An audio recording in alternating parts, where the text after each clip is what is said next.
and welcome to a Tuesday Talkie on the Bearfoot Miniatures channel. I'm joined by Ed from Close Order. Say hello, Ed. He'd already said it. So, he is responsible for over a third of the Skaven results since July, or since the start of the Old World, in tournaments, and has placed 6th with an army that averages 37% win rate, which I reckon is proper peak Skaven. Now, what we're going to attempt to do for you today is come up with a guide of how you can most enjoy Skaven and maybe come, let's say 7th, because Ed's going to save a little bit of nuggets of gold for himself, I imagine. No, it's all right. I've moved on to other armies, so I can give them all of the details. Right, okay. So they can maybe even come 5th, is what we're saying. Maybe. Right. Today we're going to be covering the generic Skaven unit, so any clans such as Moulder, Eshin, Skyer, except for a few Skyers, and Pestilins will be coming in the second episode. So if you want to see that, definitely do all the YouTubey things so Ed feels good and comes back. And also check out Ed's channel.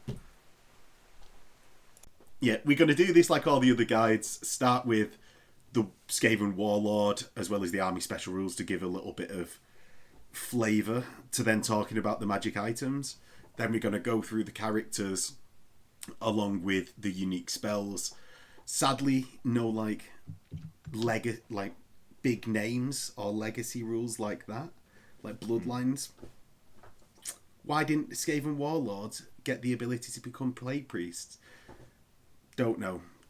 Anyway, we could veer off into what could have been in the Skaven list, but we won't. If you want to see this or hear this early and in podcast format, there is a Patreon link below where you can get access to that, as well as supporting the channel that little bit more and get yourself some dice.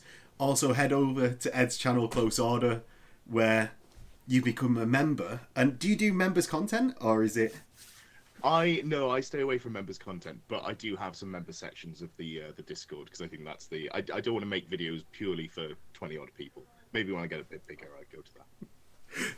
Right, so that is our intros, and let's go over the Army Special Rules first. So we can leave Poison Wind for now, I imagine, because it's too specific. Scurry away, you've got +1 to the result of any flea roll they make. Before I skip past it, is there anything you reckon, other than just like, oh yeah, it's +1? So it's thematic, first of all, a great rule. But also just be careful, because you're going to be near board edges quite a lot, I think, with a lot of your units. Like if you're running gutter runners, those sort of skirmishing units that don't want to get into combat, you're going to find yourself dangerously close to the edge of the board. And what looks like it might be safe, you might just roll that 6 on your fullback in good order and go, oh, I'm 7 inches away and I've touched it and now I'm gone. But otherwise, it's great because you're much more likely to get away from anyone. You don't have cavalry. You've got limited access to swift stride, so it gives you just a little bit more defensiveness. And that is why Ed is on this cast, to break it down better than me. We've got scurrying moves, or scurrying masses. Whilst within 3 inches of a friendly unit, essentially the model gains a positive modifier to its leadership equal to the unit's current rank bonus to a maximum of 10. Essentially warband for a unit that's not the unit. And in looking through the list and going through it, working through it if I may, I think this could have been in many more places. It's like warband positives to leadership is a strong rule, but I would say across the army it's not in near enough places for how I see it. Where is it? Because it's Screaming I don't Bell. know if it's on. Is that it? Yeah. Screaming Bell, and weirdly, it's not an identical rule. Is on the weapons teams, but it's not called Scurrying Masses, and it's listed again under the weapons teams. So maybe it might be because it's specific to the unit. We'll read it when we get there, but I think it's just that legacy army copy editing. I think that's all it is. Yeah. Good rule for the Screaming Bell, right?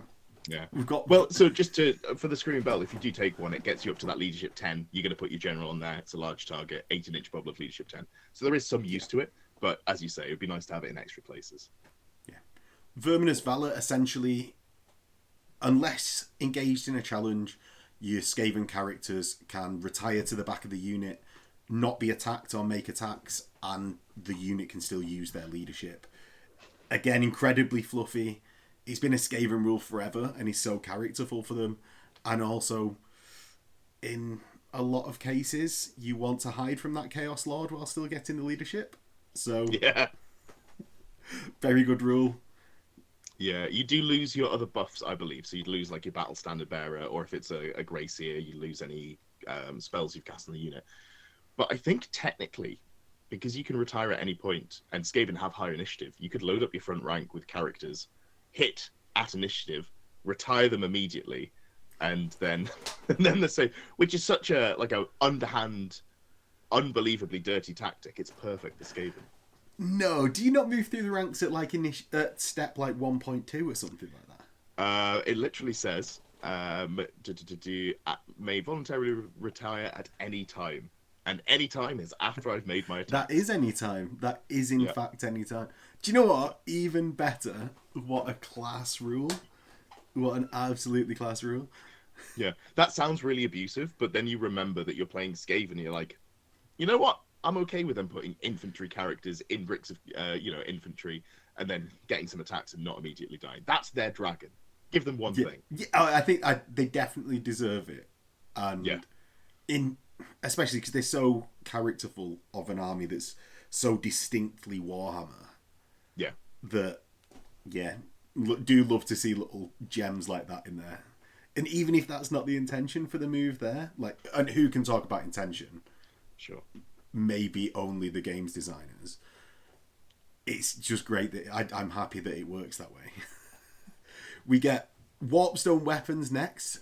Hand weapons get armor piercing -1, but it doesn't apply to multiple weapons. So if you've got an additional hand weapon, and that's pretty common across Gromwell weapons, ensorcelled weapons, par for the course, is a decent rule.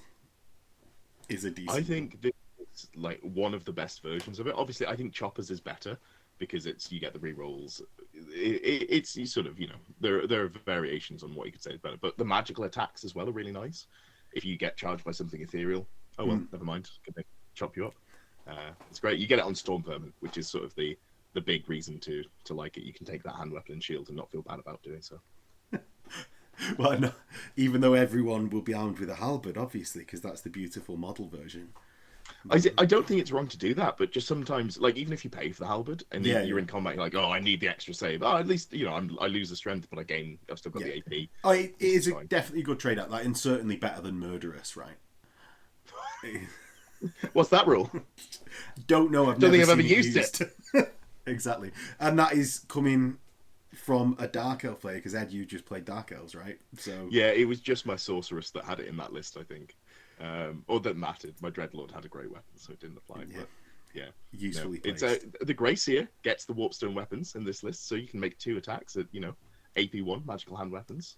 Excellent. Big up the Warpstone weapons. Excellent. Big up the Skaven.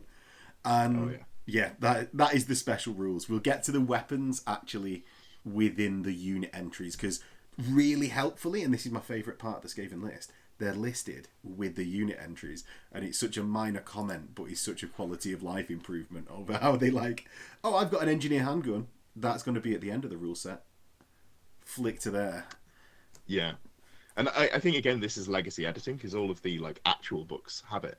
But it's such a quality of life upgrade. You're like, why didn't they just do it the other way around? This is way better. Yeah. For reasons unknown. Or maybe it's just a secret conspiracy that Skaven should have the best laid out book. Right. We've got Commanders of the Warlord clans first. You get both the Skaven Warlord for 90 points and the Skaven Chieftain for 45. You're going to come with Skaven's base movement of 5 across the list. Gonna not say, again, movement 5 unless there's a difference. You've got weapon skill 6 on a Skaven Warlord, strength toughness 4, which is absolutely quality. 3 wounds, initiative 7, 4 attacks, and leadership 7. But fear not, because your Warlord has Warband. Hell yeah. Which is obviously incredible for a general to have Warband. Like, where else do we see that? Like, orc bosses, but they don't really exist. And wargors? Whatever the beast one is, I think has beast. I think it is Wargors. I think the wargor might be the hero level. Well, they have the same rules, so we're going to say you're correct. Yes. Yeah, that is what I like, the guests who always just agree with me. So yeah, no, I really like this. So I think something to contextualize before we go too deep into it. Skaven are quite capped on the characters they can take. They've got the standard 0 to 1 Lord per 1,000 points. You can take either a Greyseer or the Warlord per 1,000 points. That's super normal. And then the other characters are a bit more limited. I guess we get to that later on. But yeah, like you can take a BSB on the Chieftain. They are, as you say, high initiative, so you can slap first, ask questions never by retiring to the back rank, which is always fun. There's some fun combinations with magic items that I'm sure we'll get into later on. And yeah, just the weapons choices are pretty solid. You probably don't want to take a great weapon on them because that initiative's really nice, so just a halberd's fine. 4 attacks at strength 5, AP1, or a magic weapon. Yeah, as you say, I think the most important thing there is warbands. They are leadership 10 bubbles. It's really nice to get. Yeah, certainly. But let's get straight into the magical items, because that'll, other than the Skaven Chieftain, maybe talking a little bit about war banners. In fact, let's even just say that. So, Skaven, leadership 10 on a lot of things because of this warband rule, which obviously they've had a similar rule from previous editions. But without being able to retire to the rear ranks and still gain that warbanner rule, that BSB rule, in your games, are you taking a bit?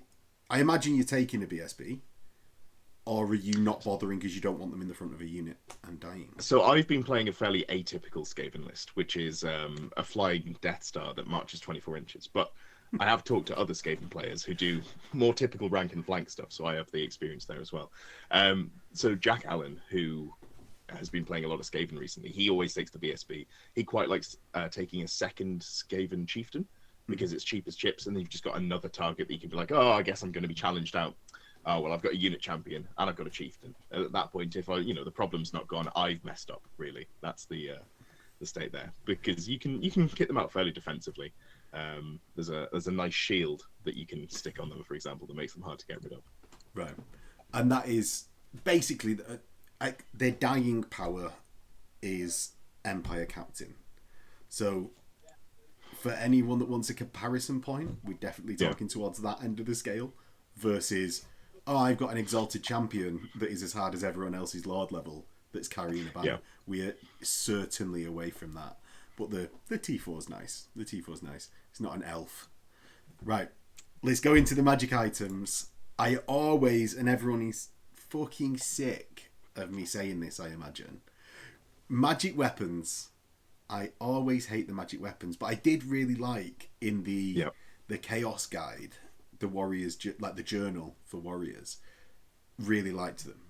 So, will it reoccur? We've got the Fellblade for 100 points, +3 strength, magical attacks, multiple wounds, D3. Infantry only. No armor, ward, or regeneration saves are permitted. However, in the command phase, the wielder must roll a D3. On a roll of a 1, they lose a single wound, so that's a third chance. It's not a natural one on the D6 that you roll. Like in some other things, it's on the D3 roll of a 1.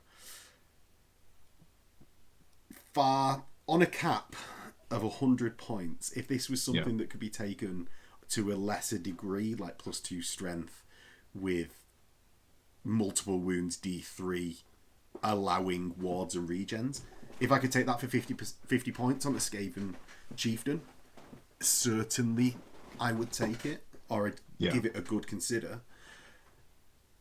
On your Warlord, after 6 turns, likelihood is that they're either close to death or dead. It's just definitely not worth it, in my opinion. So Skaven are one of the few armies that have been nerfed since launch. They have had actual changes to the PDF. There was the Fellblade got nerfed, and also the giant rats as well. They used to be weapon skill and strength 3, which made them disgustingly good, and they got reduced down. So the Fellblade used to only do a wound to you on the roll of a 1 on a d6, which is a lot more palatable. Before that change, and it wasn't necessarily the most competitive choice, but it was a very fun one. You might see a Greyseer on a Screaming Bell, so loads of wounds, so you're not too worried about take it, who's rocking the Fellblade and Illusion. And they're going for that, they've got 4 and 6 chance of rolling Spectral Doppelganger. And that does slap. It is an incredible, weapon there. It's a little bit too, you've got to roll the spell. You've got to somehow get in range of the thing that you want to kill.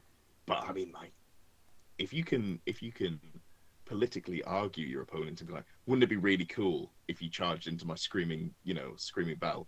My Greyseer's got a big sword. That'd be awesome. You should do that. I think you'll have a lot of fun with it.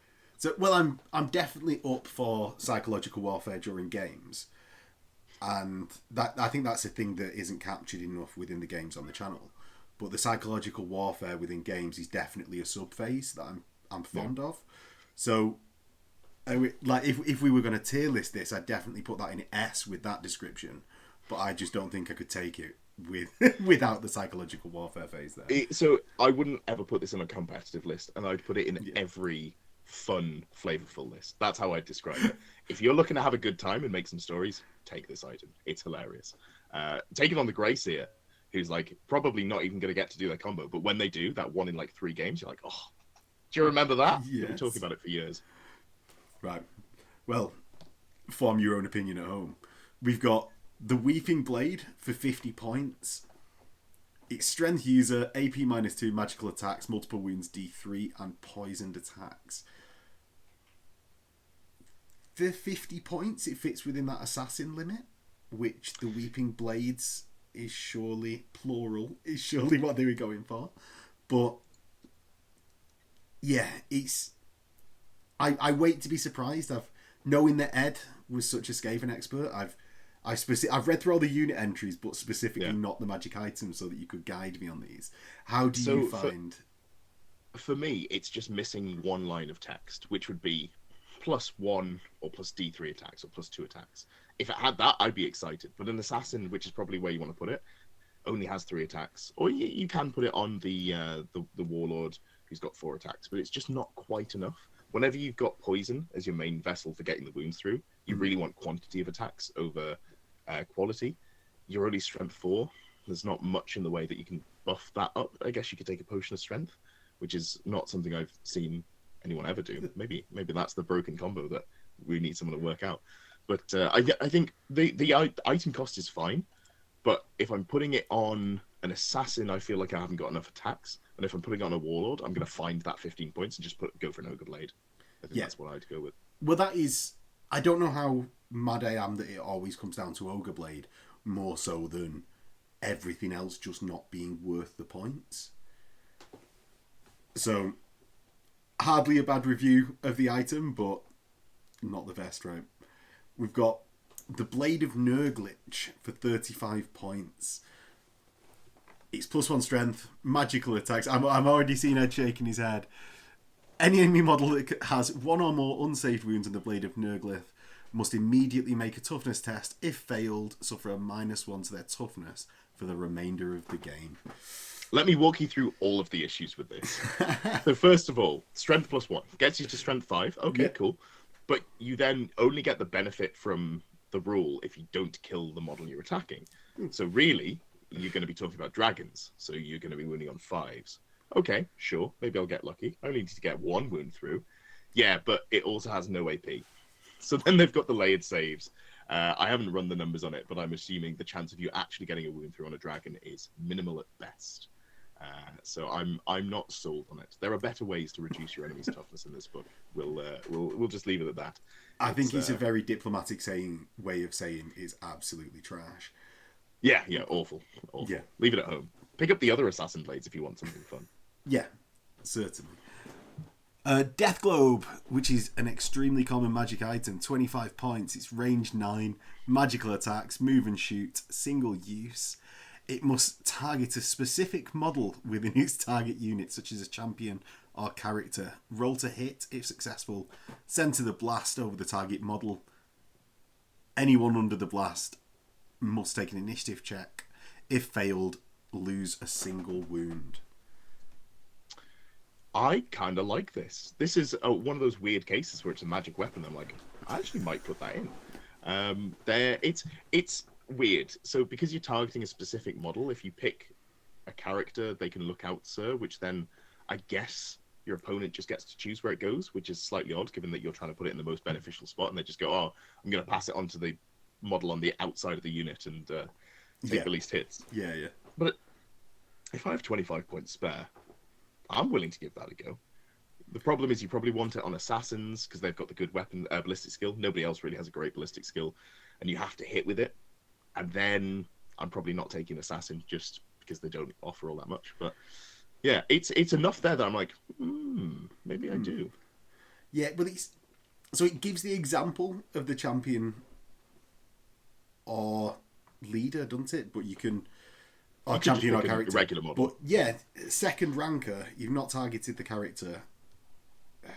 Potentially 9 initiative tests.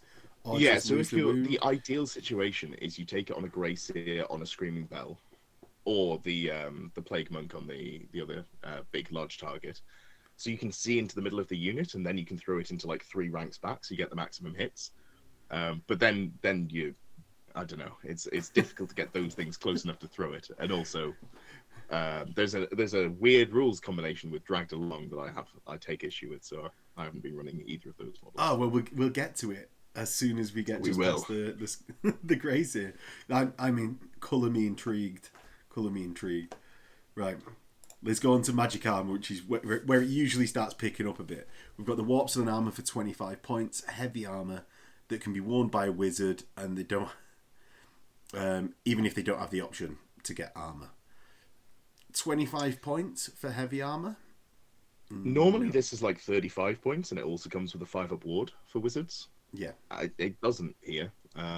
It's fine if you want a 5-up save, but I think because if you're putting it on a character, you're putting it on a foot character, so you've got a T4 3 wounds.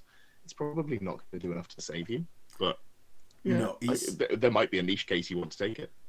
Well, it's at that common threat. If it was like a decent save, like a 3-up just straight off the bat, which then when you get to that like that -2 that lots and lots of weapons are, you'd at least get a third of the wounds saved, and it'd be effectively like a meteoric iron suit without it being something good or unmodifiable 5-up.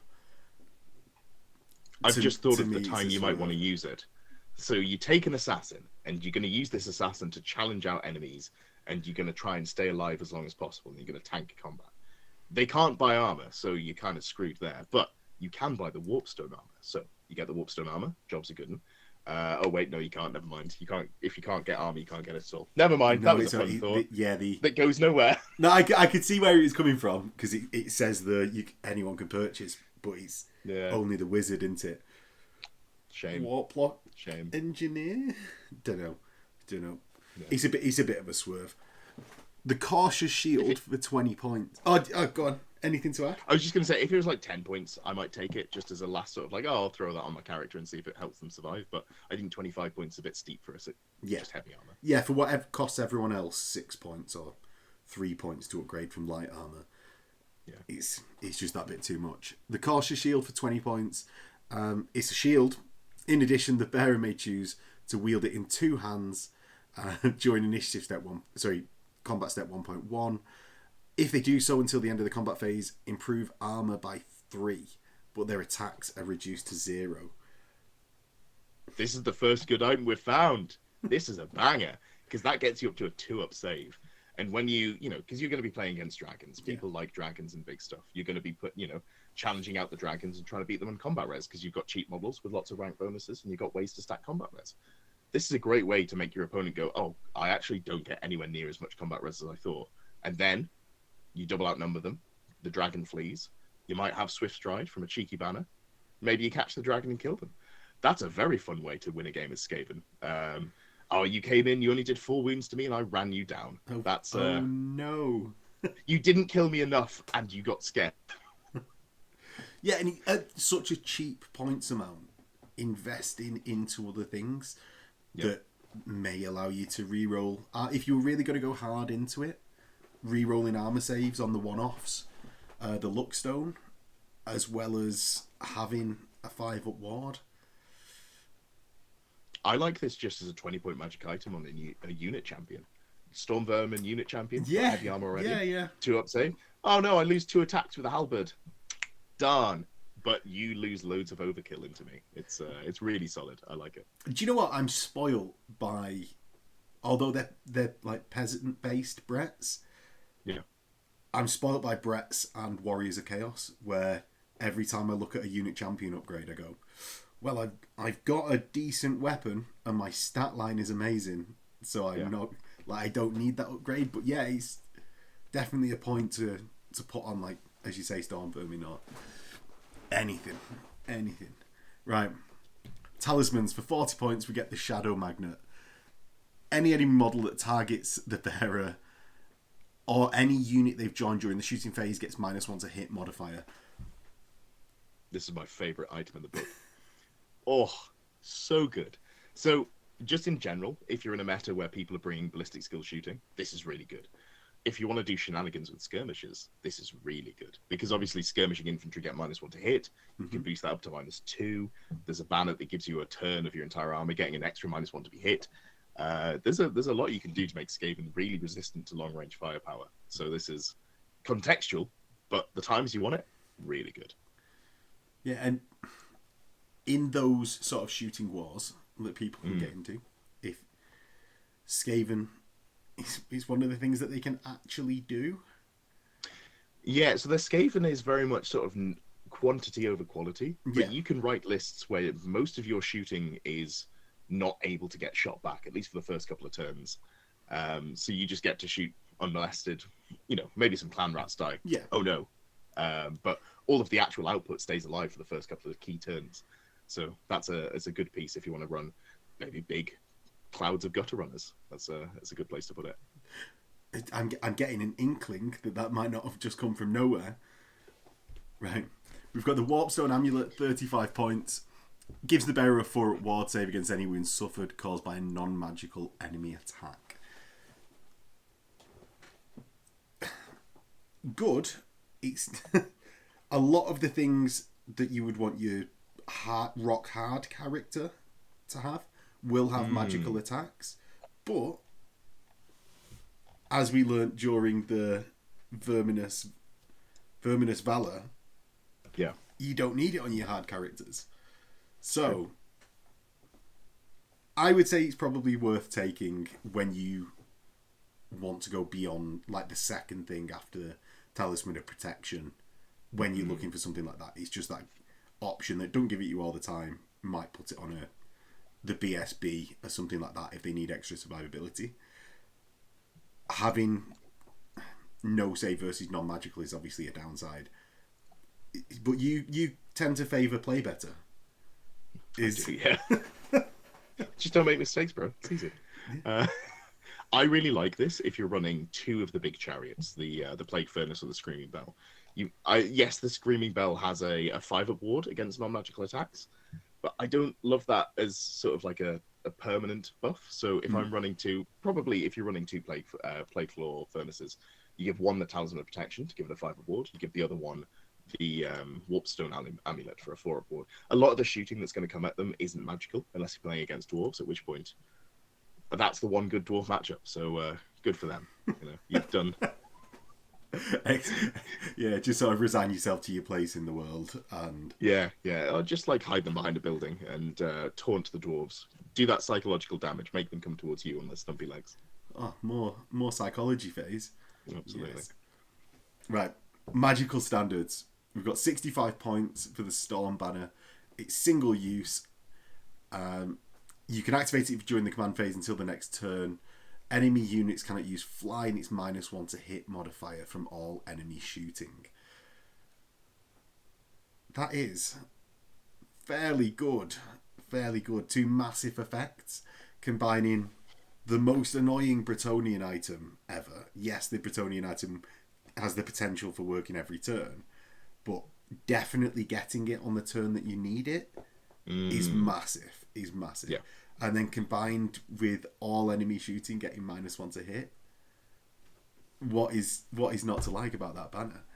So my hot take is, for an army that people might say is one of the less played or worse in the game, I think Skaven have the best magic banners from the base book anyway, because they've got, I would say, 3 incredible banners and then one that is conditionally good. I think they're just really, really solid. The Storm banner I started off using because I wanted to stack those negatives to hit, and also being able to turn off Pegasus Knights for a turn or Dragons is really nice. But the other two, well, we'll get onto them in a second, I think are just better, that I find it difficult to fit this one in.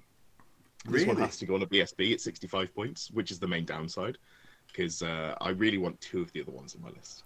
Really? So that definitely contextualizes it well, because if a banner that is this good, that would be an auto include in most other armies, is struggling to find a place in your army list, that let's just go on to the next one. I am dying for the next one then. So the Grand Banner of Superiority for 50 points.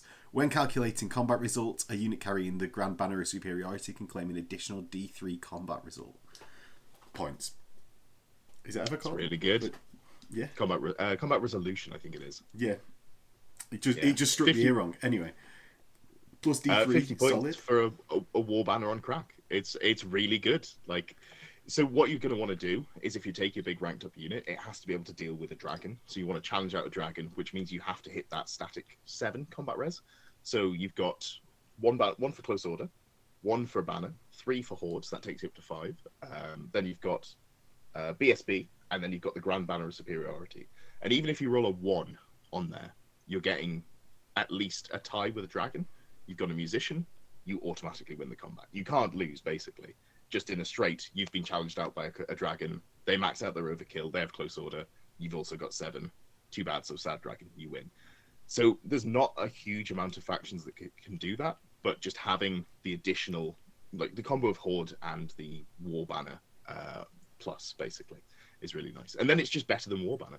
You've probably got the 25 points to upgrade it and just be like, I'm going to win the combat by more, or this might swing at close combat. I really like it. I think it's really solid. Yeah, I think the only other thing that has like sort of this sort of impact on combat res banner wise is in the Dark Elf list.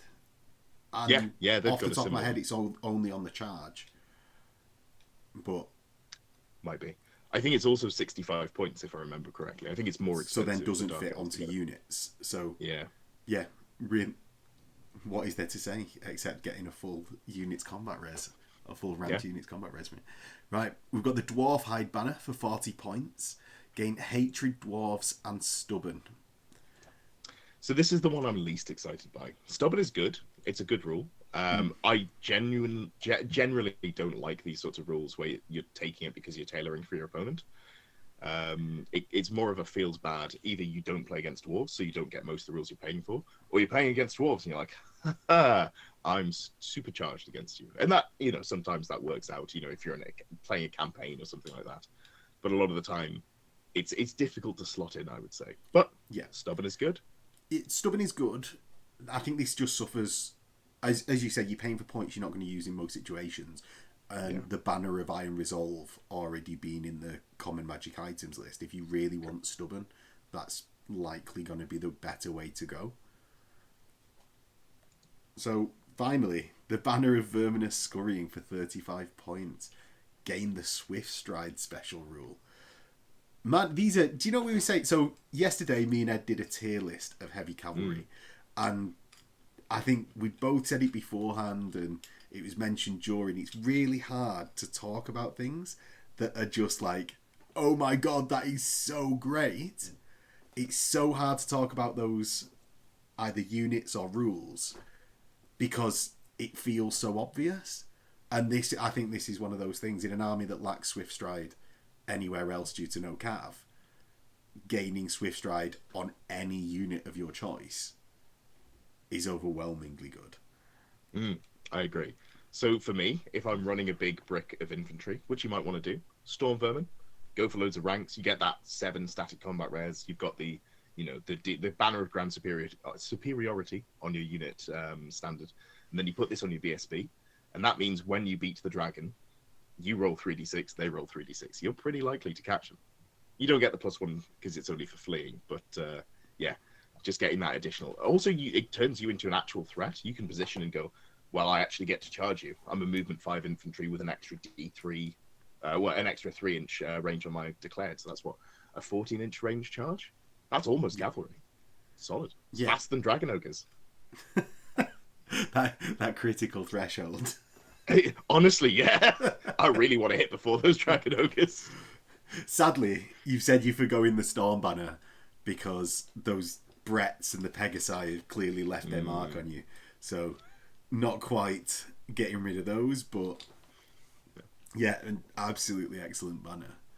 And it good enough to like top up the rest of the like magic weapons, whatever. We've got the banners. Right. Enchanted items. 50 points for the brass orb. It's single use. Instead of attacking normally during close combat, the bearer of the brass orb can toss it at a specific model within a unit that's engaged in combat, such as a champion or character. Make a hit-to-hit roll. If successful, the target model must make an initiative test. If failed, they're removed from play as a casualty. What an absolute corker. If you're between, let's say your mid-20s to mid-30s, you might remember a show that you grew up with called Pokemon. This is what you're doing. You're throwing the Master Ball. You have to hit with it. That's really important. And then they have to take an initiative test. So, sure, if you're against elves, you're really sad. They only fail it on a 6. But you can just... That Chaos Dragon Lord, you can just get him. If you hit him, which is going to be half the time, then they fail the initiative test a third of the time. That's not bad odds to kill a dragon. I mean, it's super contrived. This is more in the fun camp than the competitive camp. Yeah. But I've looked at it and been like, do I just put that in? Like, do I try and make that work as some sort of defense against big things that I don't have any other tools to deal with? It's more towards like the scroll of transfigurement, turning your opponent into a frog. Yeah, but he's more towards that, but he's still on the, like, oh, we could just pop that and have done with it. Yeah. Do like it. We've got the Scarm for 35 points, single use during the command phase of their turn. The bearer can use it. The model immediately recovers a single lost wound, and until the start of your next start of turn sub-phase, has a +1 modifier to their toughness. 35 points is a bit steep. Potions of toughness, although only applicable in your own turn. Yes, cheaper. I think I'd just go with the potion of toughness if I was absolutely desperate for that toughness. Yeah. And yeah, maybe if it wasn't single use and based on a leadership test, or even an unmodified leadership test where you couldn't use your warband. Something like that. Yeah. But as I see it, there's no massive reason to take it. No, I'm not in love with it. Here's the thing, though. I think the Skaven book is all about finding niche, weird interactions that turns out are actually really good and no one noticed them for the first 6 months. So maybe there's something there. Don't tell me that, it doesn't do anything. Maybe it does. I just haven't seen it. Maybe you can make an unkillable character somehow. I'd love to see it. Test it. Where's the Harshed that was on your cast? We want him to come back. Give us no, my opinion is right, and I'm going to enforce the Knights of the Realm being in B tier. That's what we all want to see. The funny thing is, that's genuinely my opinion. Skaven is like, you find the niche thing that you can try and break, and you're like, hold on, if I layer these 6 things, if I make the perfect Rube Goldberg machine, I win all my games. As long as things don't go wrong, which they inevitably do because I'm playing Skaven. But yeah, like, I don't know that there's anything you can do with this, but maybe there is. Yeah, and what a Skaven way to play with that being the case. Right, we've got the Skaven Brew for 20 points. It's an extremely common magic item, single use. Warlords and chieftains only. During the command phase of their turn, if they're not engaged in combat, they may attempt to distribute the Skaven Brew to a unit they've joined by making a leadership test using their own leadership. If the test is passed, the character in any unit they've joined gains Frenzy.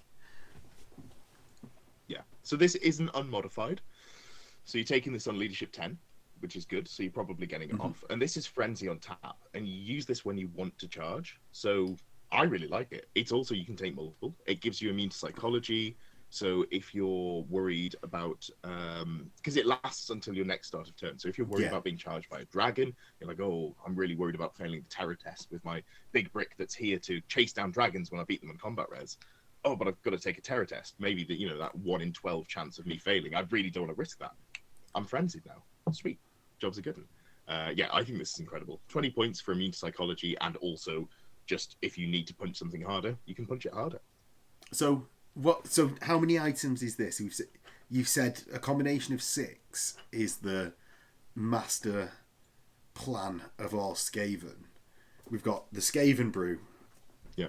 We've got the Banner of Superiority, the Cautious Shield, and the Verminous Scurrying on the... Yeah, so if we're just counting how many good items there are, I'd say... Oh, no, I mean in combo that makes you win every game, as you said. Oh, I see. Item. See, I haven't put together which combination I'd go for the combat brick there.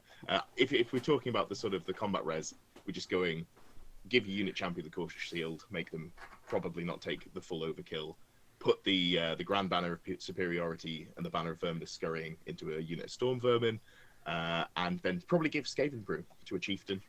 Just, have that immune psychology on tap. Or if you're playing against someone who isn't playing, a dragon, and you just want to slap people in combat, get that frenzy. So, I think about 5 items is the answer. That's the secret combo. Yeah. Right. So we'll next go on to the arcane items. Like the next thing, the couple of things we'll be doing will be the Warlock Engineers and Greyseer. But we all know what wizards do, so that'll be enough context. We've got the Warp Condenser for 50 points. The Bearer of the Warp Condenser increases their dispel range by 3. Additionally, when attempting to cast a magic missile spell, the Bearer of the Warp Condenser gains +1 modifier to their casting rolls. Finally, should they miscast a spell, they can re-roll the result on the miscast table. More reliable casting, dispelling, and more reliable miscast tables. There's more reliable. This is what a good magic item. Yeah, but well, for 50 points to get that additional 3, that is usually, or a lot of the time, a situational thing. In say like the Wood Elf list, you're paying I think it's 35 points for whatever the hell it is that does that for Wood Elves, whatever that's called. The Broken Stave. The Broken Stave. Right. There's the one. Right. To also get these other 2 benefits in there, and for 50 points. Now, I see why they did it. This always used to go on Warlock Engineers in bygone eras that we shouldn't think about anymore. But so I see why it's 50 points, but it's incredibly, incredibly good. Not quite Infernal Puppet good, but certainly up there. It's up there in the top arcane items, I'd say.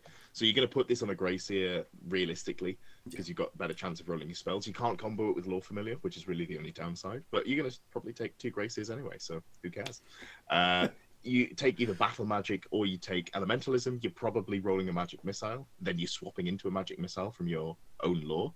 You've got 2 Magic Missiles you're getting the +1 to cast from. Great stuff. You've got an extra 3-inch range on your dispel. Great stuff.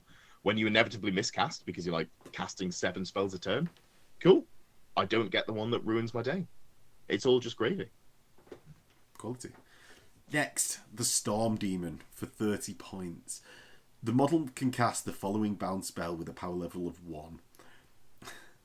Magic Missile is an 8+ to cast, range 18, D3 +1, strength 5 hits with AP -2. This is a worse version of Warp Lightning that you can take in the signature lore. I don't love it. But again, going back to Jack, who has been playing that sort of big infantry brick supported by casters, he is taking it. So I'm going to bow to his experience. It's just an extra bit of range damage, basically. Your mileage may vary because you have to roll at least a 7 on the dice, but that's a very Skaven way to live, right? Like I've got a slightly above 50% chance to do the thing that's good, and maybe it goes off. Yeah, it's another go at a different version of the Ruby Ring, right? Yeah. Like it's the bound level 1 is really the thing that's letting it down, but having another thing to just pop off with. I like it. I'd take the Ruby Ring first, but if I wanted that extra range output, I'd take this second. Yeah.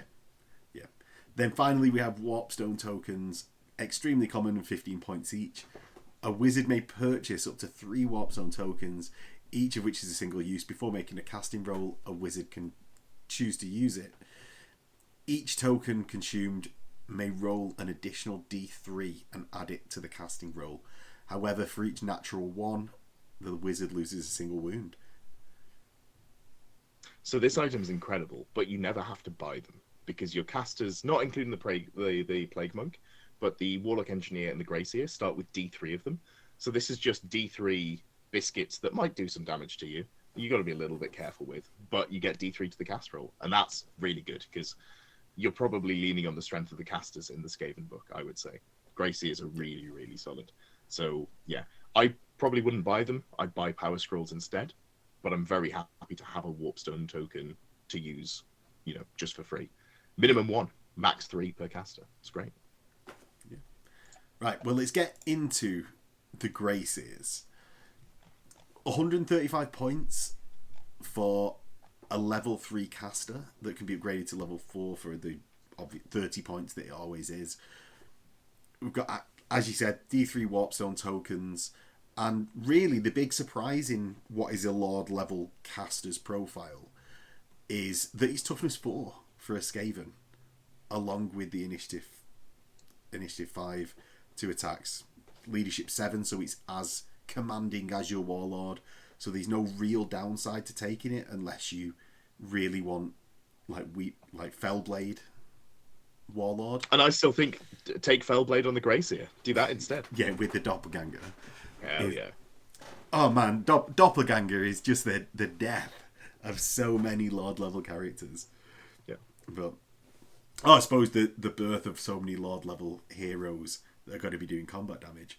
But yeah, he's a level 4 caster.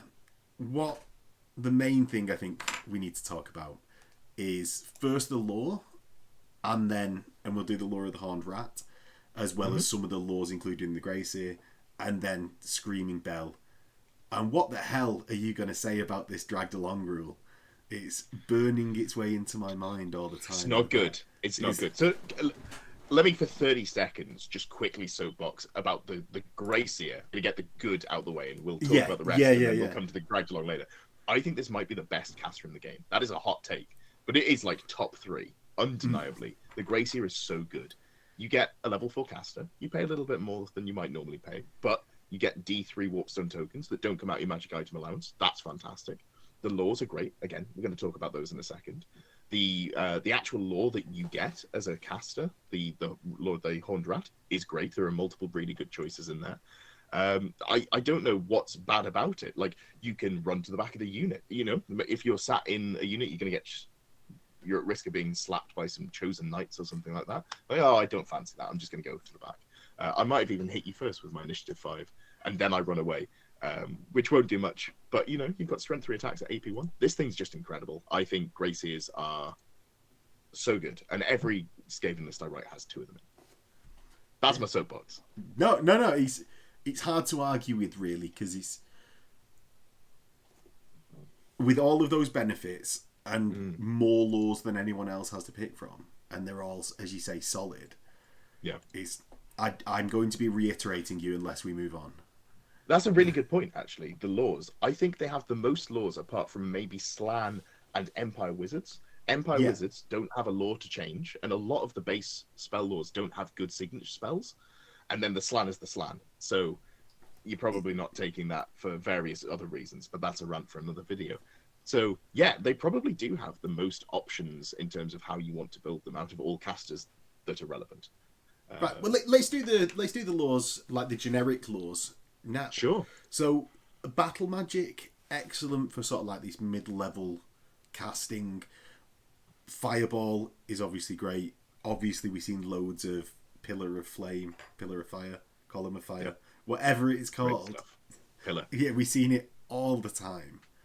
Really solid lore, and as we said, being buried into a unit, getting Oaken Shield and giving an entire unit a 5-up ward is amazingly good, especially when your dudes, 11 points each for the dragon seeing off Stormvermin brick that we were talking about before.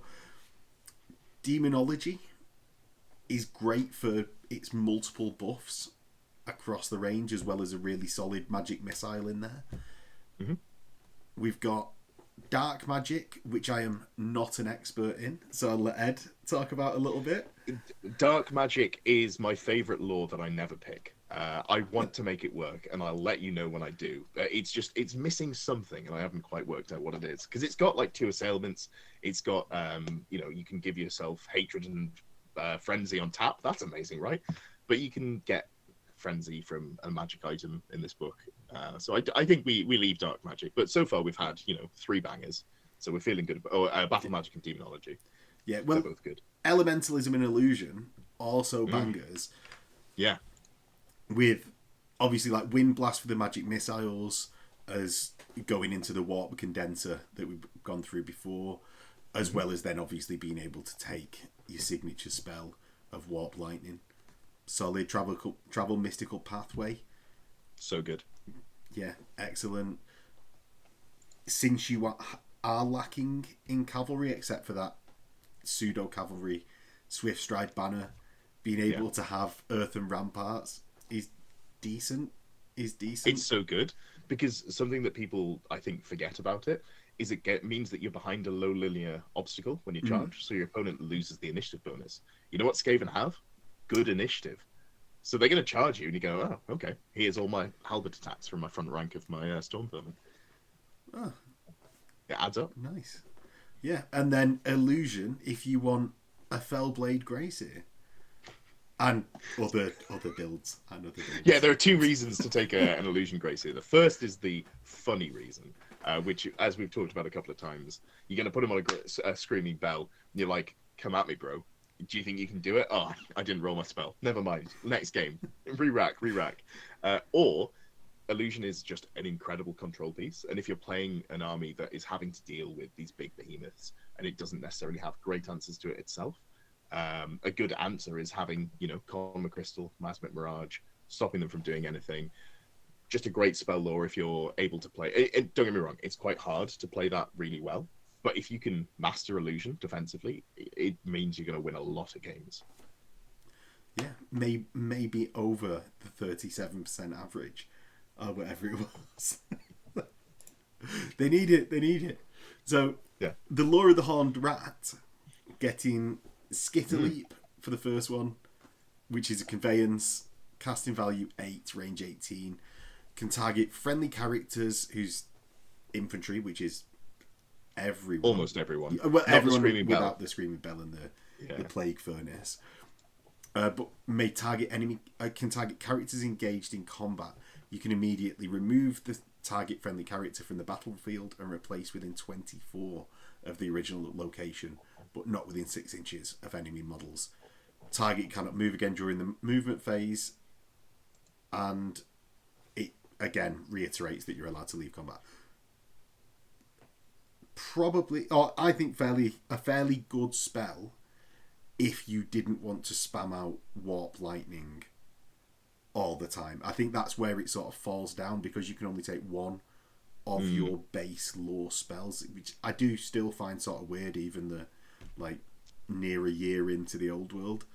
Yeah. I do find it weird. You could everyone knows these common spells, but we only teach only one of them. We only teach people one. So this is a spell that you will not even remember you have turns 1 through 3, and then turns 4 through 6 you'll go, God, I wish I took Skitterleap.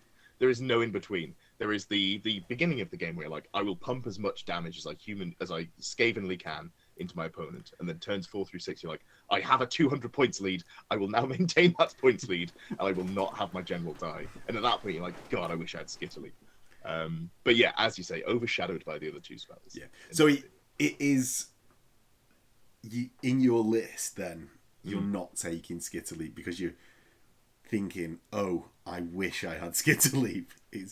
There's a key little part of that phrase in there. So next we've got Warp Lightning, Magic Missile, 10+ to cast, range 18, D3+1, Strength 5 hits with an AP of -3, which, although only D3+1 hits, isn't brilliant. AP -3 is tasty, as well as the Strength 5 to be wounding human opponents on 2s.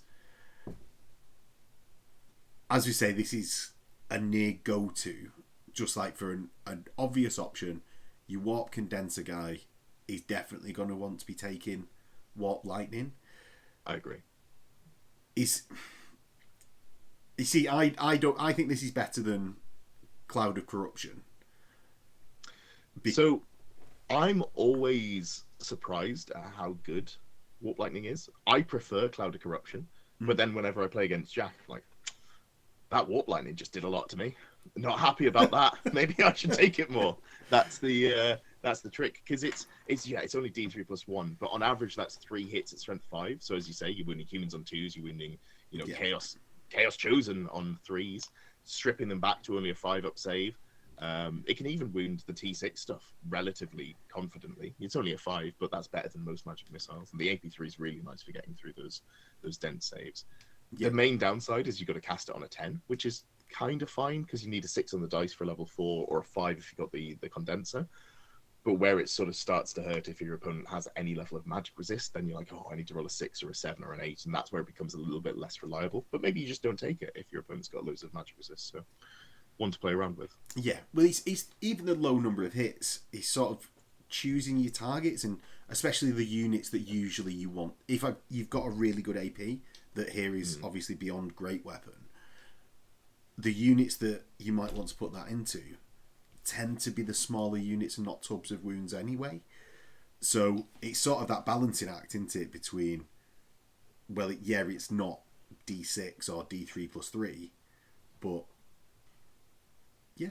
If I'm shooting in a heavy cavalry, do I want this or do I want Fireball? I definitely want this. Yeah, exactly. It comes back to the play better, which, I mean, I'm going to have to insert these words into your mouth over here, Ed, because Ed's trying to come across as a nice guy when we all know he's not, right? But terrible. Just the worst. Right. So next, onto the Cloud of Corruption. Why should I take this over? This is my favourite out of the 3. So this is a magical vortex, cast on a 10, so same as Warp Lightning. It's got a 9-inch range, and you put down a 3-inch blast template. It's a vortex that doesn't move, so immediately I'm happy about that. It's much easier to plan out my turns. What it does is it is dangerous terrain that blocks line of sight. This is really nice. It's a small blast template, so you kind of need 2 if you want to block things off. But, if it comes to it, you can drop 2 of these and block a dragon off from being able to see you, which is very funny. It's budget Column of Crystal, I'll say, because you need a couple of them to pull it off.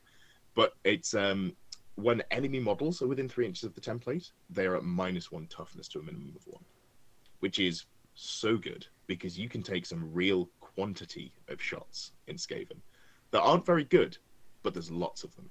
And if you debuff them to -1 toughness, especially, if you've got like a couple of fireballs, let's say a fireball, a wind blast, a ruby ring of ruin, the warp condenser, if you've gone for all these magic missiles and one of your casters like, okay, I'll take the Cloud of Corruption, suddenly I'm wounding you on 2s instead of 3s or 3s instead of 4s.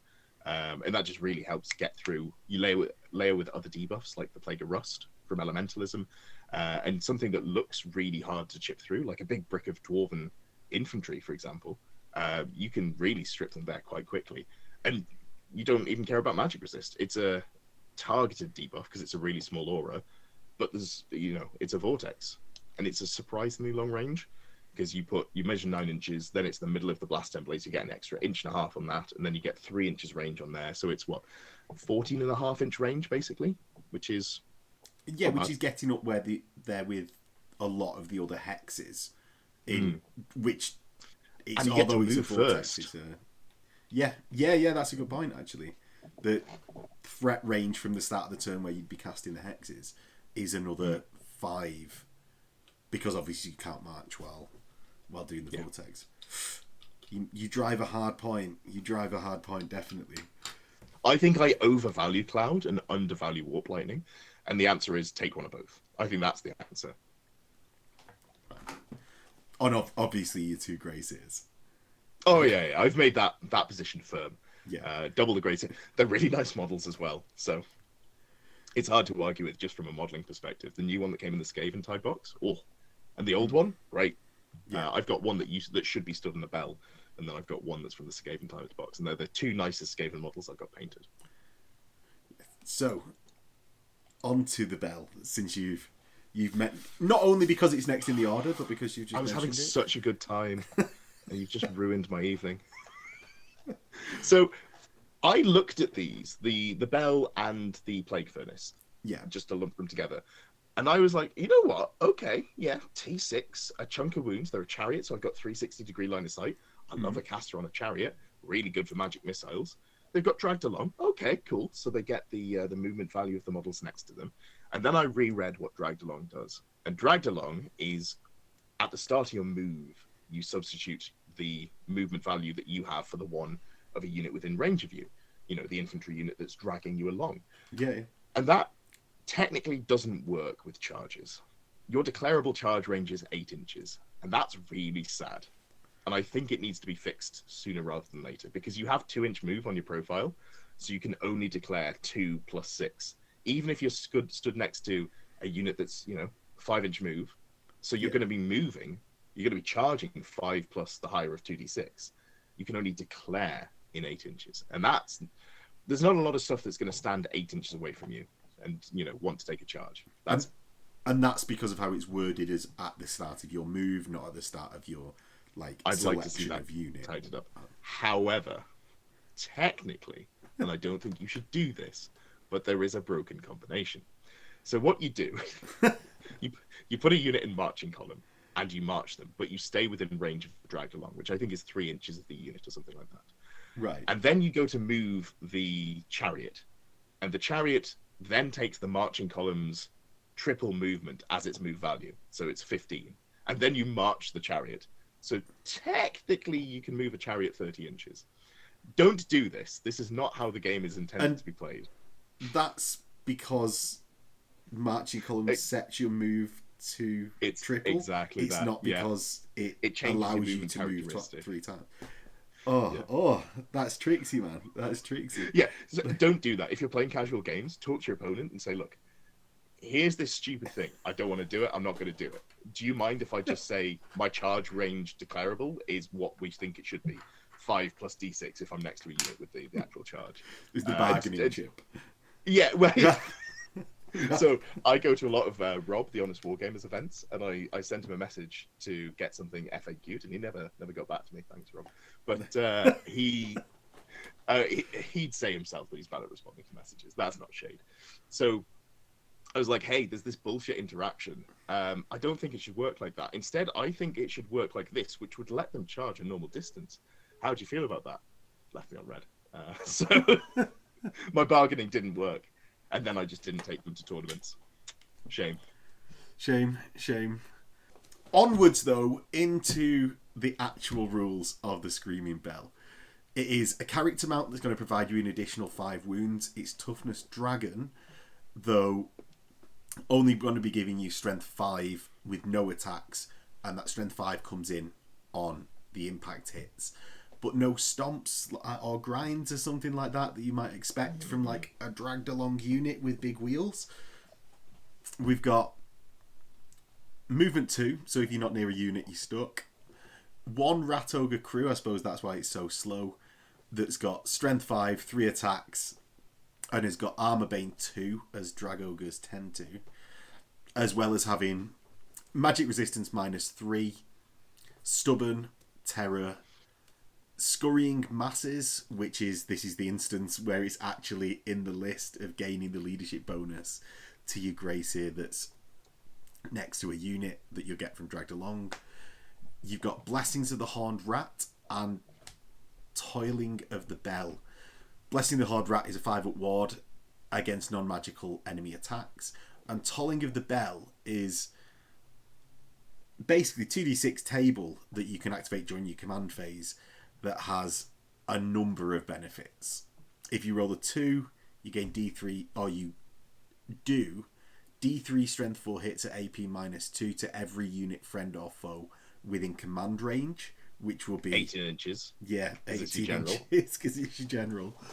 Don't roll at turn 1. Yeah, you've got 3 to 4 Dissonant Peal.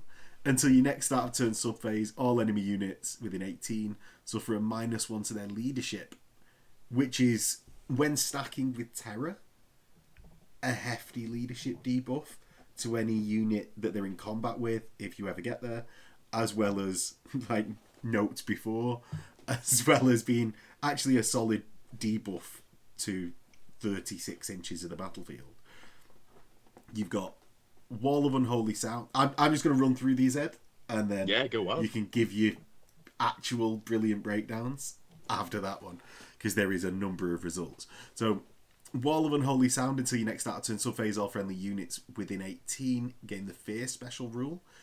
Good for Skaven's big units, I suppose. We've got Resonant Power.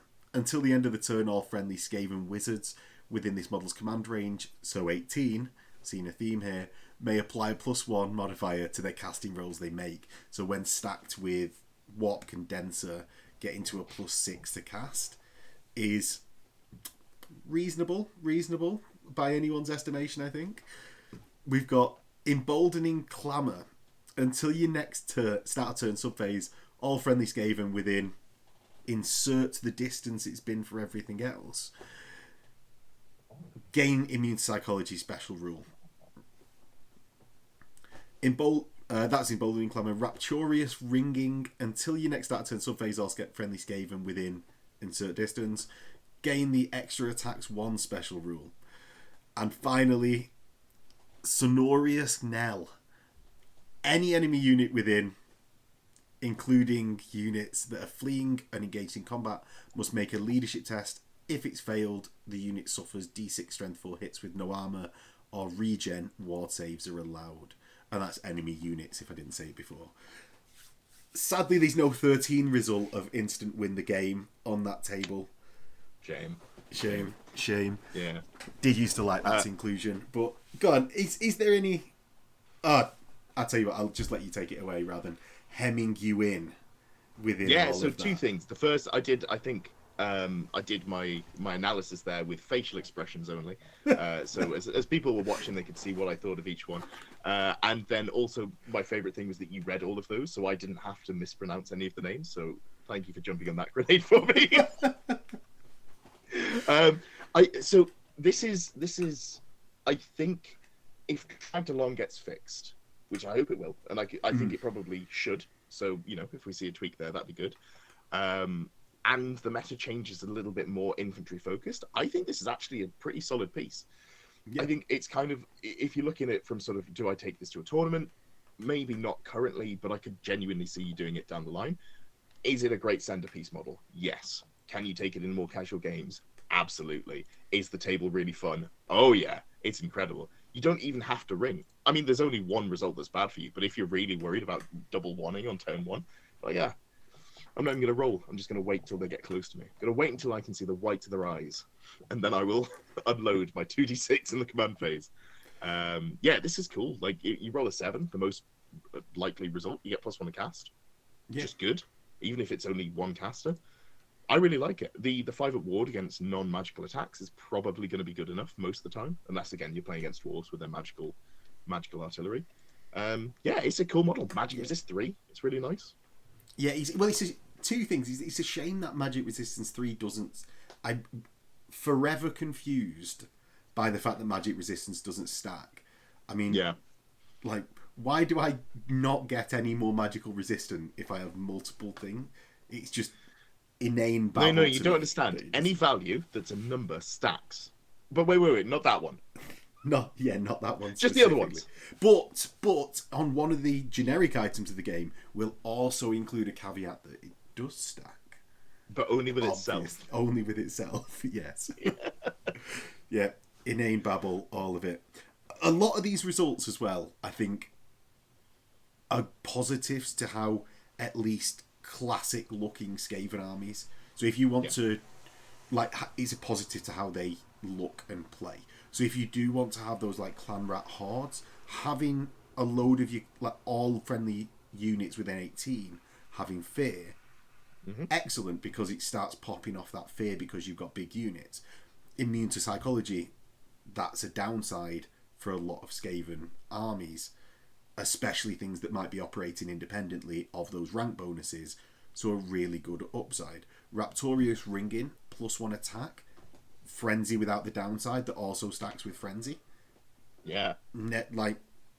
These are all things to like, but I agree with you on it's maybe got a use in the future. Maybe if people find those maniacal sort of methods to use things, we're open to that. But I think I agree with you at current state. If you want to be twatting people around. Yeah, go on. Yeah, if I'm wishlisting, if you could pick one of the results, either once per game or like you take a leadership test and you take a wound if you succeed, but then you get to do it. If there's some way of going like, oh, I really need immune to psychology this turn, or I really need fear this turn, or whatever it is, if you could just pick for like a key turn, I think that would really boost it up, because there's going to be that one turn where like, oh, I need immune to psychology. Or there's going to be a turn where like, oh, I can't roll here because I need to run away from that, unit that's staring at my face. So if I roll immune to psychology, suddenly I can't flee, and then that completely scuppers my battle plan. But yeah, I like it. Thematic model, and hopefully, if we see more infantry in the future, it'll do more. Yeah, maybe even something like a +1/-1 that you can apply to it would work. That'd something like that, yeah. And extend the 2 to be 2 to 3, so you can't, if you roll a 2. Yeah, or just like, make it like a miscast where a double 1 is always bad and you don't get to adjust. Yeah, something like that, just to make it that. I know Skaven are the army a lot of the time that is, well, slapstick things exploding is very Skaven. Yeah, we've seen the sort of changes within the orc list that I'm going to say make become them more playable. reliable. Yeah, make them more reliable and therefore playable. They've had that treatment, and minorly maybe needs applying to this. So next we're going to go into the unit section, and we're going to do both Stormvermin and Clan Rats, as well as adding actually a bit of the Skyer into the mix, because the only units that they're available to are coming up. So it will be a bit disjointed if we do it in like the Clan Skyer section, which will be in the next video. So first up, we've got the Stormvermin, and this is one that we've touched on a few times during the magic items bit. So if you skipped straight to Stormvermin without looking at any other section of the video podcast, I always hate trying to come up with words for what this is. But yeah, if you skipped all that bit, go back. Why did you skip to Stormvermin? Everyone does magic items and leaves, right?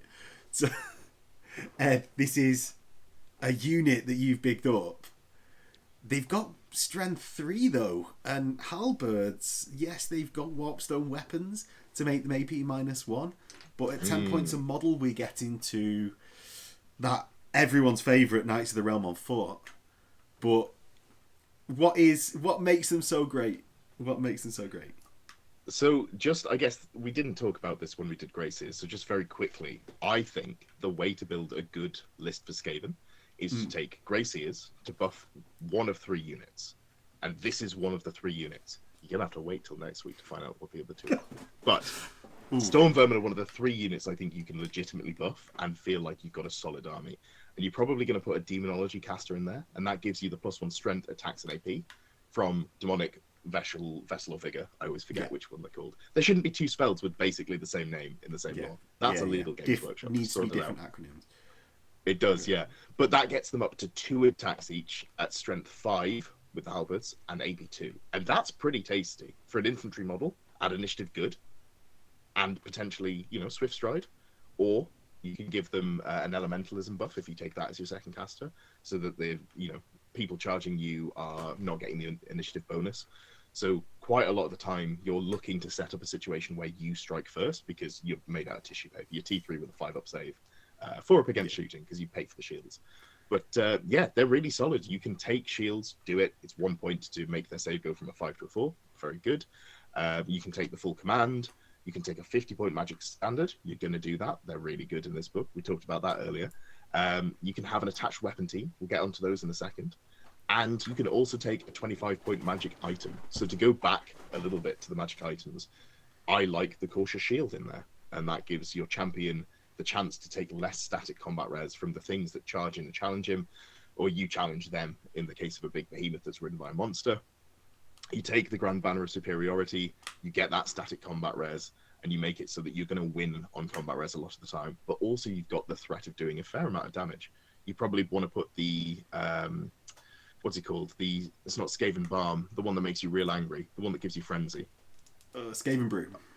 Skaven Brew, there we go. Probably take that. Skaven Balm would be a really immune to psychology type magic item. I think the Skaven Balm's the heal and toughness one. But yeah, the Skaven Brew, you put that in the unit as well. So you're going to be getting up to 3 attacks with the Frenzy combined with the Demonology caster. This unit can hit surprisingly hard. I think it's a really solid unit. And also, it's the only unit in the book that's infantry that gets a 4-up save if you use that hand weapon shield or against shooting. Which, by Skaven standards, that's real good. Peak. Yeah, so how big do you tend to go with your units of these? Yes. And how... I know it's variable, but what would you say is a standard width? Because obviously you've got hard, so you want those 3 ranks.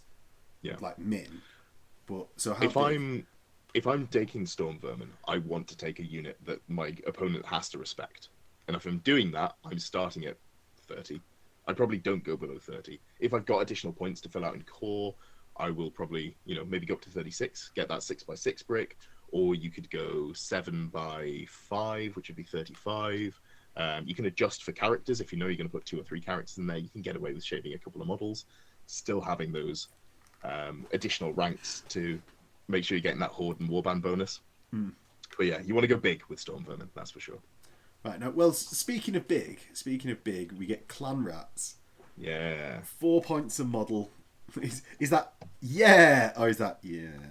My favourite thing about Clan Rats is that you gotta take them. Clan Rats are when you're 10 and your brother was 5 and you were kind of sick of him because he's 5. That's what Clan Rats are. Your mum's like, take your brother to the shops. Like, oh, do I have to? Can I have 1 game without my brother? Please. Please. You have to take 2 units of them. It's 1 per 1,000, and that's really sad. That is such a shame as well. That is such a shame. Because, I mean, I know we're without, like, sort of peasant stack rules, not in a massive edition of infantry. But at movement 5, you're getting the charge more than a lot of other regular infantry. Yes, you've got 3s across the board, basic human stat line. Initiative 4, slightly better. Yet it's still not enough to differentiate them. And at 4 points a model, one of the things that I think actually we see a lot in this lower end of infantry is a lack of it. Like the difference between a 3-point model and a 4-point model is a 33% jump. Yeah. And I think if everything was sort of doubled in points, even game sizes, it would allow us to see more nuance at this lower side, where actually it may be too low to go 3 points, but really we want I think it's that sort of nuanced position. And I think it hurts to also have to take a point for a spear and a point for shields as well. Like it's just stacking up. There's 2 ways to run them, in my opinion. The first is you resent your life choices, and you take 20, the minimum 20. Like, I know they're 4 points per model, but come on, stop making me take 40 mandatory models. That's unfair behavior. So you take the way you do it. Number 1, you take 2 units of 20 with no upgrades, and that's 160 points. You're like, oh, these are charge redirectors or something. They screen out scouts. Yeah, they exist. They sit in a wood, and the Green Knight doesn't charge out of my deployment. These are the things that you can do with them, and that's about it. Or you probably still only take 20. I don't think they're good enough to upgrade. I love putting shields on models, but when the shield is a quarter of your points as opposed to 8%, I can't really justify it.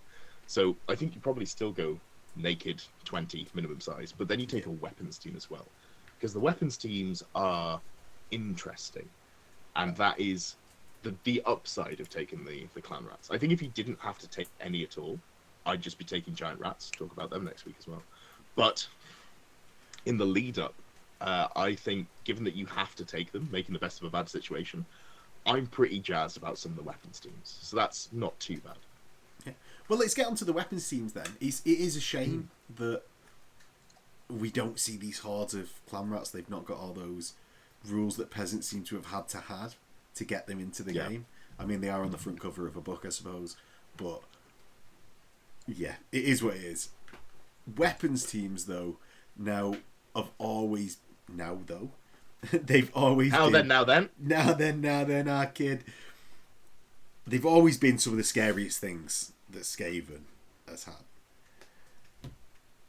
And I've got a feeling that some of them are going to go along those lines still when I get told my opinions are only 5% correct in your opinion. So 15 points for the base team, that's 2 wounds, you strength toughness 3, and you essentially can't be targeted like a character can't be targeted when you're positioned alongside a unit. So if you are the closest model to an enemy shooting at you, you can be targeted, but if you're slightly behind and within 3 of a parent unit, you can't be targeted. You have weapons teams leadership. You don't have the Screaming Bell leadership rule. You get the parent unit's leadership to a maximum of 10, so long as you within 3 inches of the parent unit. And you've got to deploy them within 3 inches of a unit. Now, what benefits do you get for weapons teams? Well, they're all upgrades, so it starts at 45 points. And shall we just work through the list? Yeah, before we do, there's a couple of things that I'd say about them as a whole overall. So the first thing is their character protection. It only comes from the unit. You did mention that, but just to highlight it, that means that your unit has to be closer to the enemy than the weapons team. So it's not just like if you're within 3 inches of it and something else is screening, it has to be literally that unit. Here's the thing. People don't think like that. They don't look at that and go, oh, you've only got all of your army closer than me, apart from this one unit that matters. So people look at it and forget that they're not actually screened because you're on the wrong side of the infantry unit, which is, I guess, good for you as a Skaven player. Don't say anything. Be dastardly. But you just got to be a little cognizant of that when you're deploying. So I always put myself a little back from the front of the unit. So even if they're a little over to the right, I'm still screened on the right-hand side. So you just got to be careful in deploying because otherwise someone might notice. What was the other thing I was going to say? The other thing is, when do they get deployed?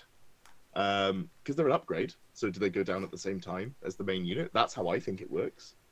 But or as a separate drop, do you mean? No, at the same time, so they go down together because it's a unit upgrade. Oh, but what's the ambiguity? That's how I would assume. Oh, yeah, sorry, yeah. Or do you do them as a separate drop? But they're not a unit, they're a unit upgrade, so surely they go down at the same time. But do they? Because it's not spelled out. So, a little bit of who can say with that one. Yeah. Yeah, but I mean, we may never know. We never will know. Just play it whatever you think is reasonable between you and your mates. Check with the TO before you go to an event. There we go. Job's a good one. Listen to Ed. Doubt, he's probably right.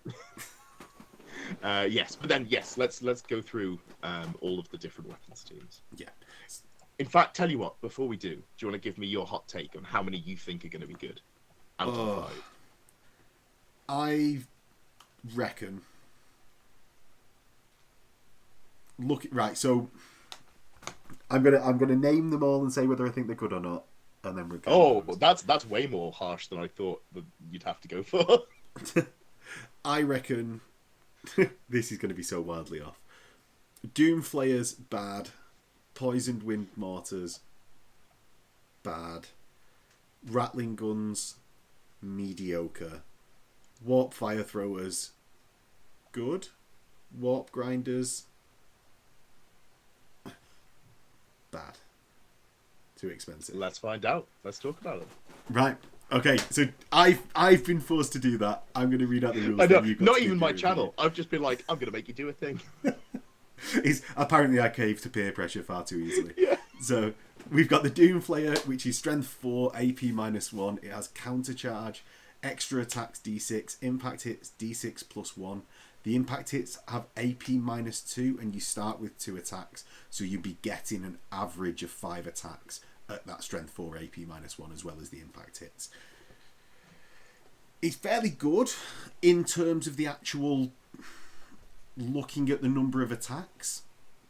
However, I'd say for 75 points, if we look at what else is in that range, and how I would say it's too expensive Only for what it is. for the Doomflayer. What's that, sorry? Only 55 points for the Oh, Doomflayer. 55.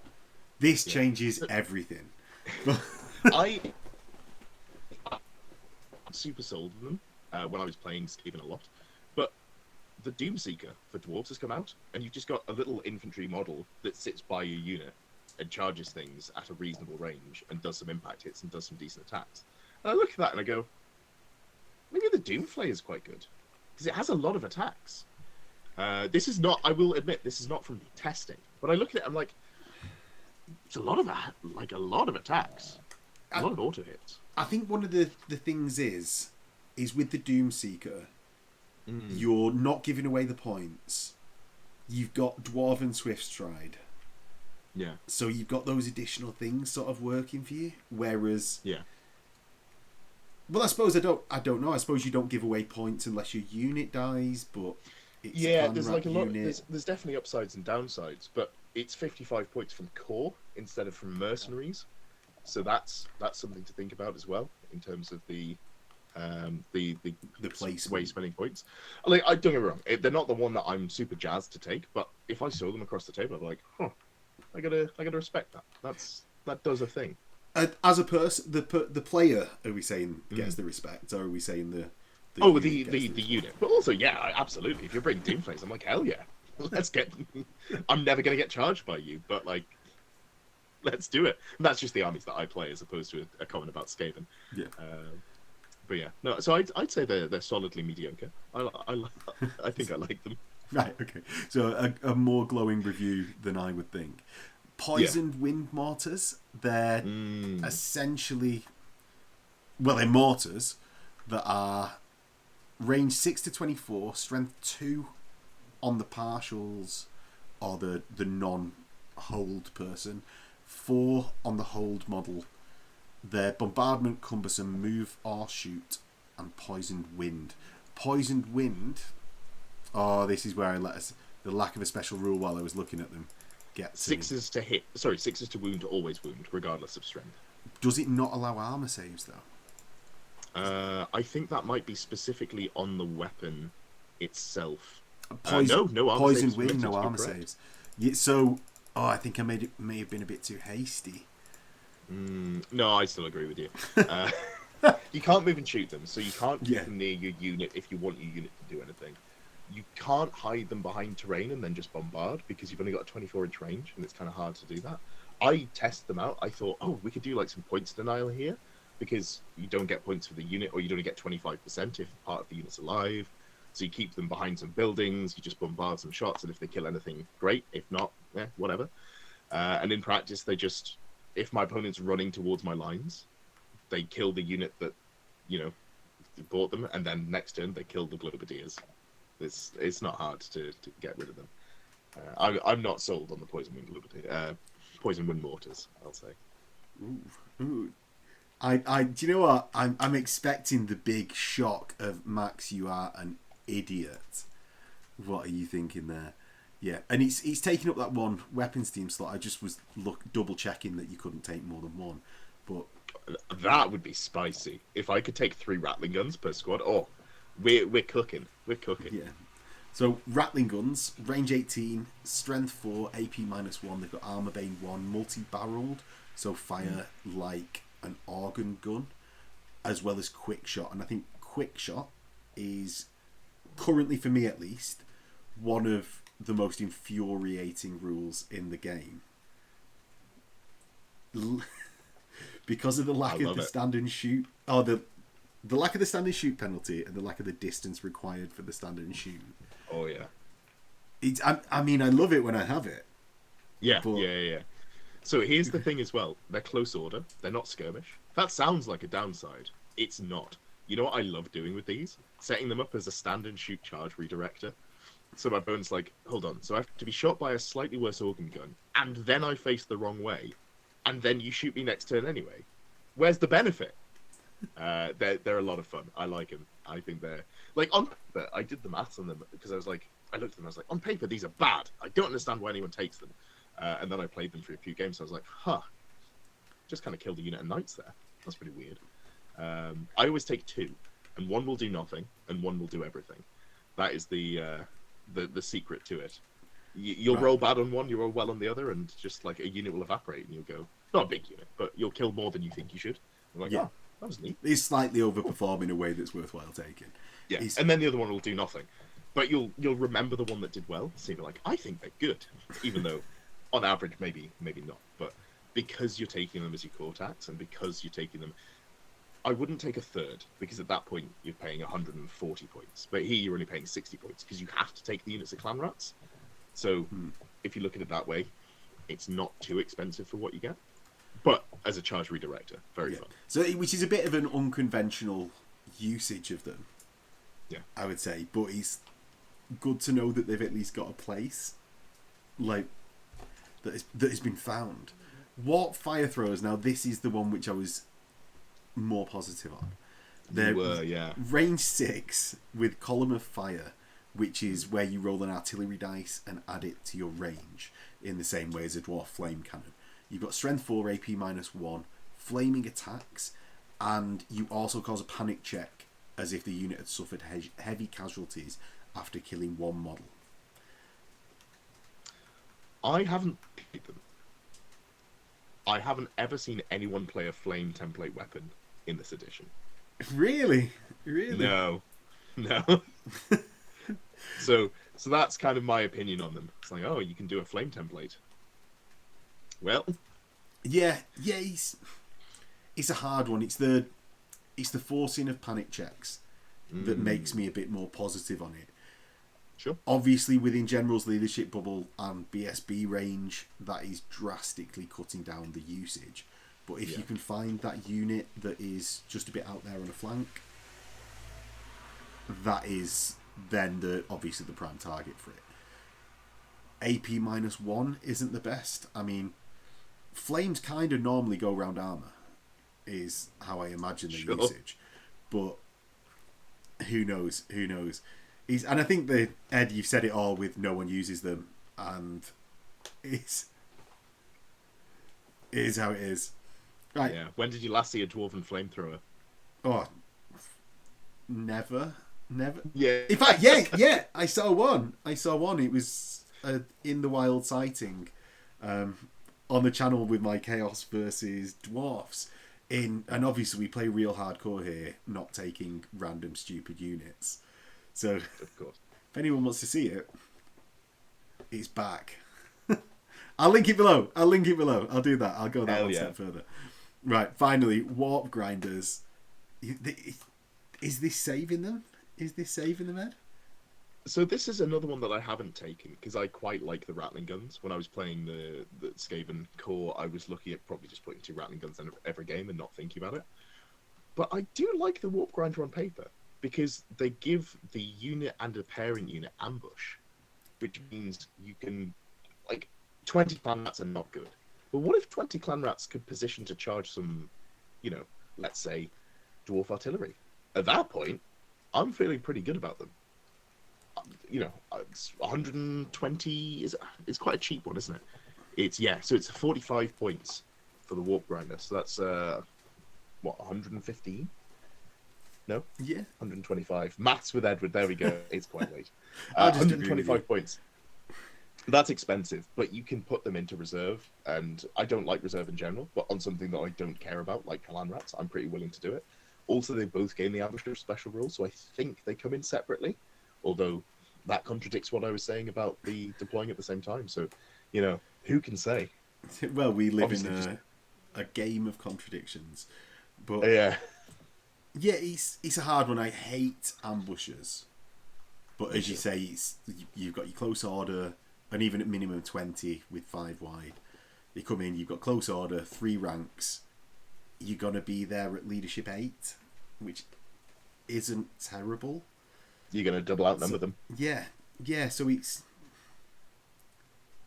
I'd definitely give it a go. Give it a go. But yeah, I think the main thing to say about all the weapons teams is the core slot is king for... Well, they're in core.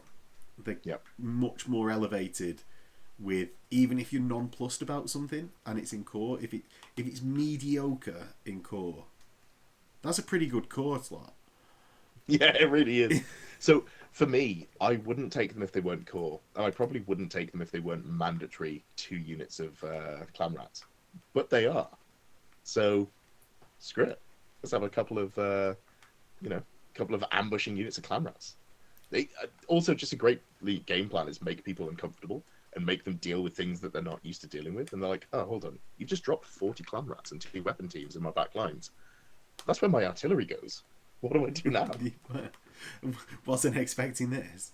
And it's most of their points as well, like with clan rats being 4 points each and 20 of them. Even for that 120 points, the majority of that's going on the clan rat tax anyway. Sure. So at that point, as you say, why not a warp grinder? But really, rattling guns redirecting. Yeah, rattling guns are so good. These are the secret tips that you said you wouldn't give away before the cast. No, I said I would give away because I've moved on to Wood Elves because I'm a filthy, filthy man. I get it now. That's why Shock Cav were that high. But yeah. If you want to see what we're talking about, Ed's tier list is the place to start.